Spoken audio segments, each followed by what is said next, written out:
Stop. Before you scroll past, I want you to think about the last time you sat down to do deep work. How long did it actually last before something interrupted you? An email, a text, a quick thing you just remembered. Here's what nobody tells you. It's not the big projects that are killing your focus.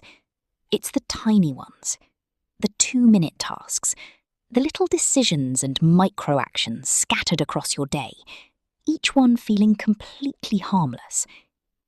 But they're not harmless, and there's a very specific reason why, which I'll get to in exactly 30 seconds. Most people have heard of the 2-minute rule. It comes from David Allen's Getting Things Done system, and the idea sounds brilliant at first. If a task takes less than 2 minutes, do it now. Simple, clean, satisfying. So you reply to that email. Boom, done. You forward that document. Boom. You fire off that quick text, fix that tiny bug, update that spreadsheet cell. And here's the problem. You just destroyed your focus, not by doing hard things, but by doing easy ones. Because here's what your brain is actually doing every single time you switch tasks. It has to completely unload what it was thinking about, shift gears, handle the new thing, and then try to reload the original context. Neuroscientists call this attention residue. Even after you finish a quick task, part of your brain is still processing it. The reply you just sent, the thing you just booked, the number you just updated. That residue sits in your working memory and drags down the quality of everything else you do. And it gets worse, because small tasks are seductive. They're completable. You can actually finish them, which releases a tiny shot of dopamine. Your brain starts to prefer them over the harder, more meaningful work sitting right in front of you. So you end up in this loop. Get distracted, do a small task, feel productive. Get distracted again, do another small task, feel productive again. And at the end of the day, the big thing you actually needed to do, barely touched. The 2-minute rule, used incorrectly, doesn't make you more productive. It makes you feel productive, while you slowly fragment your attention into dust. So what's the fix? The 2-minute rule isn't wrong. It's just misapplied. The original intent was never do small tasks the moment they appear. It was about processing tasks during a dedicated review session, not during deep work. Here's how to use it correctly. Step 1. Capture. Don't react. When a small task appears during your deep work window, don't do it. Write it down. 1 sentence, into a running list, a notes app, a sticky note, whatever works. The act of capturing it clears it from your working memory, so your brain can let it go. Step 2. Batch your 2-minute tasks.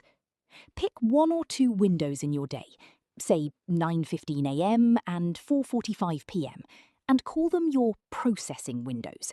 This is when you open the list, run through every small task, and apply the 2-minute rule then.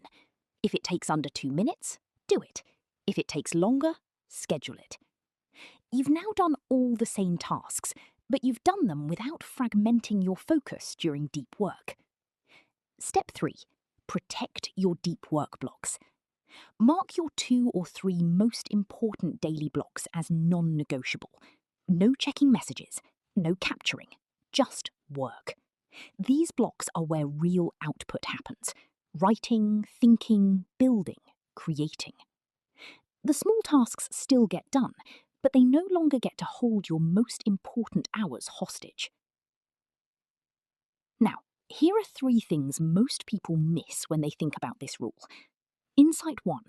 Completion isn't the same as progress. Productivity isn't about how many things you finish. It's about whether the things you finished actually moved the needle. 100 completed micro-tasks can leave your most important goal completely untouched. Measure your day by outputs that matter, not volume of actions. Insight 2. Your attention is not infinite, and it doesn't reset instantly. Every task switch has a cost.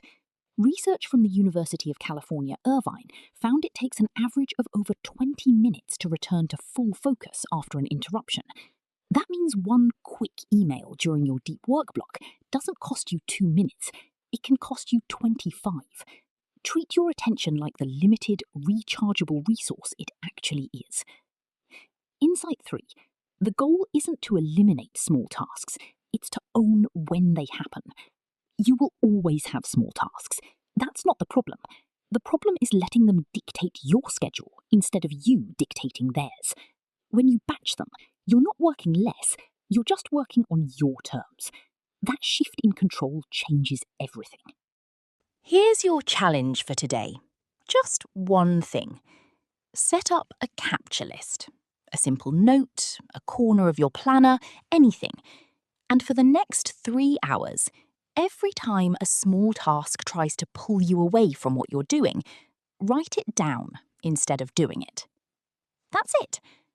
See how it feels. See whether your focus lasts longer. See whether the work you actually care about gets more of your attention. If this was useful, hit the like button.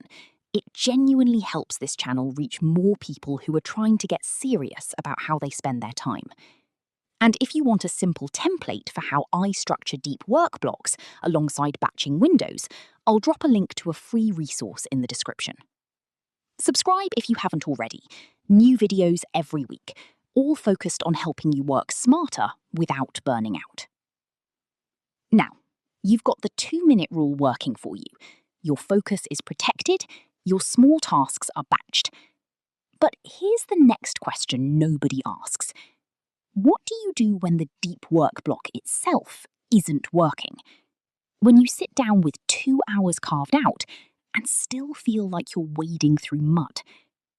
That's what we're covering next time.